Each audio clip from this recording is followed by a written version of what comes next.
السلام عليكم وطابت أوقاتكم، رمضان كريم.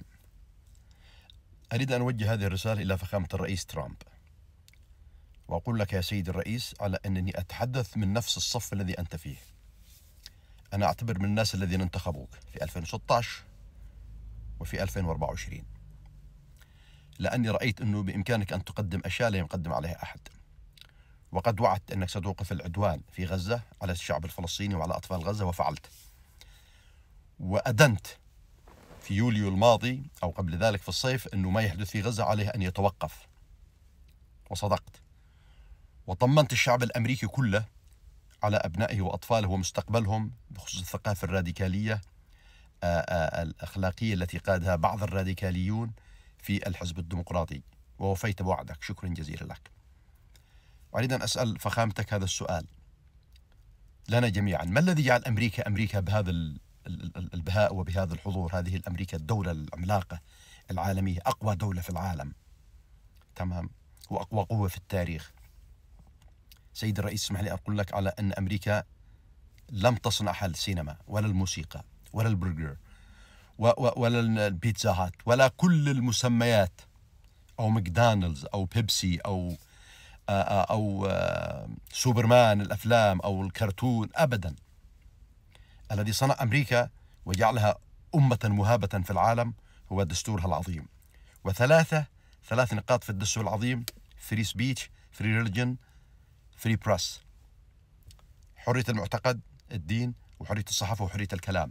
هذا ما جعل أمريكا تكون مطمح لكل العالم، الذي جعل كل العالم يأتي إليهم، ومنهم جدك فخامة الرئيس، ومنهم أجدادنا كلنا كعرب ومسلمين ومن كل الإثنيات ومن كل الشعوب، جعلوا أمريكا ما هي عليه اليوم من عظمة ومن قوة بفضل الله سبحانه وتعالى. أولا سيد الرئيس، لقد حدث عدوان غاشم على غزة طيلة عام، يعني 474 يوم، تم حرق كل شيء.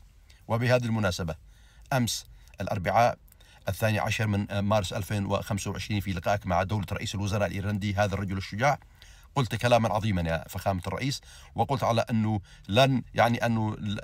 لن نسعى في طرد أو إجبار أهل غزة على الخروج من غزة. شكرا لك سيد الرئيس. أريد أن أقول لفخامتك أيضا على أن الشعب الأمريكي العظيم وكل شبابه وقفوا كلهم ضد ما يحدث في غزة. لسنا لأن احنا مع غزة، لأننا مع حماس أو لأننا مع حزب الله أو مع الحوثيين أو مع كل القوى التي لا تمت إلى الدولة، لا، وإنما نحن وقفنا كبشر مع هؤلاء الأطفال في حقهم في الحياة، ليس كما يبيدهم الإرهابي نتنياهو. سيد الرئيس، الشعب الإسرائيلي لا يريد نتنياهو أصلا، وأنت قد تعاملت معه ورأيت كم هو لئيم سياسيا، تمام. إشهاد في القول. الآن تتم مطاردة واحد من الطلاب المتميزين في الولايات المتحدة في جامعة كولومبيا، هذا الشاب الفلسطيني، تمام، وأمر بإلقاء القبض عليه وترحيله.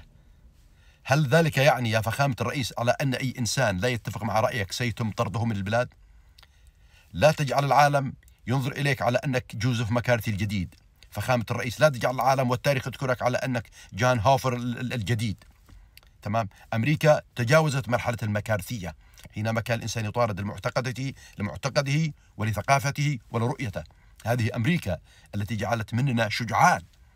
أنا كإعلامي أقول لك لم أكن أستطيع أن أتكلم كلمة واحدة بما قلتها أيام بايدن أو أيام جورج بوش الابن سيء الذكر، أو حتى في أيام فخامتك الآن دون ما أكون في أمريكا، تمام. لقد قلنا كلاما في بايدن السنة الأولى هذا اللي فاتت، واتهمنا حتى بالإرهاب لأنه يقف مع نتنياهو الإرهابي، ولم يقل شيئا، لأنه يحترم الدولة ومنطق الدولة والدستور. ويجب عليك أن تكون يا فخامة الرئيس من هذا العينة من الرؤساء الذين يحترمون الدستور. نختلف في بعض القضايا، نعم، لكن لا يعني ذلك على أننا يعني مثلا نختلف.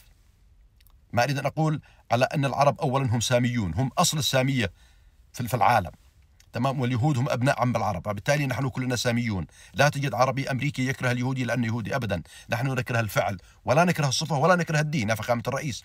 فأني أحذرك ومن صفك أقول لك لا تقف هذا الموقف، أنت رجل شجاع، ولهذا أنا وقف معك، وقفنا كلنا معك وأيدناك لأنك رجل شجاع، والشجاع تكون فيه مروءة، وعليك أن تنظر إلى هذه المسألة، تمام. قد يكون هناك نوع من التحذير يعني أنه لا ينبغي أن يحدث كذا، لكن ترحيل الناس، تهديدهم بالطرد ماذا بقيت للتعديل الأول في الدستور؟ فخامة الرئيس، إنك أكبر في أن تقع من هذا الخطأ، أنا أثق فيك، وأنا متأكد الرجل شجاع وقائد عظيم مثلك لن يقع في هذا الخطأ التاريخي. God bless أمريكا. السلام عليكم.